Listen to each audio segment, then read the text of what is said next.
ಬಂಧುಗಳೇ, ಇನ್ನು ಹೆಚ್ಚಿಗೆ ಹೇಳುತ್ತದಿಲ್ಲ. ಈ ದೇಶದಲ್ಲಿ ನನಗೆ ಜವಾಬ್ದಾರಿಯನ್ನು ಕೊಟ್ಟಿದ್ದೀರಿ.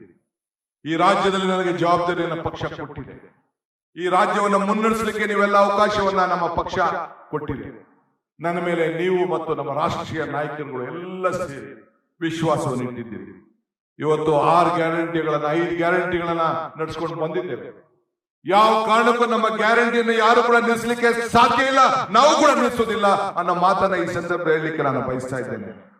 ಇವತ್ತು ಇದಲ್ಲದೆ ನಾನು ಅಧಿಕಾರ ತೆಗೆದುಕೊಂಡ ದಿನ ಈಗಾಗಲೇ ನಾವು ಭೂ ಗ್ಯಾರಂಟಿ ಅಂತ ಹೇಳಿ ಪ್ರತಿಯೊಬ್ಬ ರೈತನಿಗೆ, ಪ್ರತಿಯೊಬ್ಬ ನಾಗರಿಕನಿಗೆ, ಯಾರವನ ಆಸ್ತಿಗೆ ದಾಖಲೆಗಳನ್ನ ನಿರ್ಮಾಣ ಮಾಡಬೇಕು ಅಂತೇಳಿ ಎಲ್ಲರೂ ಕೂಡ ಈಗಾಗಲೇ ದಾಖಲೆಗಳನ್ನ ಕೊಡ್ಲಿಕ್ಕೆ ತೀರ್ಮಾನವನ್ನು ಮಾಡಿದ್ದೇವೆ.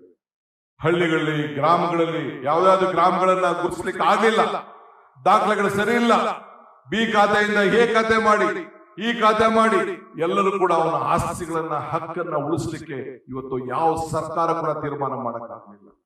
ಹಿಂದೆ ಯಾವ ರೀತಿ ನಮ್ಮ ಮನಮೋಹನ್ ಸಿಂಗ್ ಕಾಲದಲ್ಲಿ ಇವತ್ತು ಅನೇಕ ತೀರ್ಮಾನಗಳನ್ನ ಸಂವಿಧಾನದ ಮುಖಾಂತರ ತೆಗೆದುಕೊಂಡ್ರು. ಇಂದಿರಾ ಗಾಂಧಿ ಅವರ ಕಾಲದಲ್ಲಿ ಇವತ್ತು ಏನು ನರಸಿಂಹರಾಯ, ಇವತ್ತು ಏನು ನಮ್ಮ ದೇವರಾಜ ಕಾಲದಲ್ಲಿ ಹುಡುಗರಿಗೆ ಭೂಮಿ ಕೊಡಬೇಕು ಅಂತ ತೀರ್ಮಾನವನ್ನು ಮಾಡಿದ್ರು. ಹಂಗೆ ಇವತ್ತು ನಾವೆಲ್ಲ ಕೂಡ ಸಂವಿಧಾನದ ರೀತಿಯಲ್ಲಿ ಇವತ್ತು ಕಾರ್ಯಕ್ರಮವನ್ನು ಮಾಡಿದ್ದೇವೆ. ಪರಿಶಿಷ್ಟ ಜಾತಿ, ಪರಿಶಿಷ್ಟ ಪಂಗಡದ ಸಿದ್ದರಾಮಯ್ಯ ನೇತೃತ್ವದಲ್ಲಿ ಬೆಳಗಾವಿನಲ್ಲಿ ತೆಗೆದುಕೊಂಡಂತ ತೀರ್ಮಾನ ಇಡೀ ದೇಶಕ್ಕೆ ಒಂದು ದೊಡ್ಡ ಮಾದರಿಯಾಗಿ ಇವತ್ತು ಉಳ್ಕೊಂಡಿದೆ.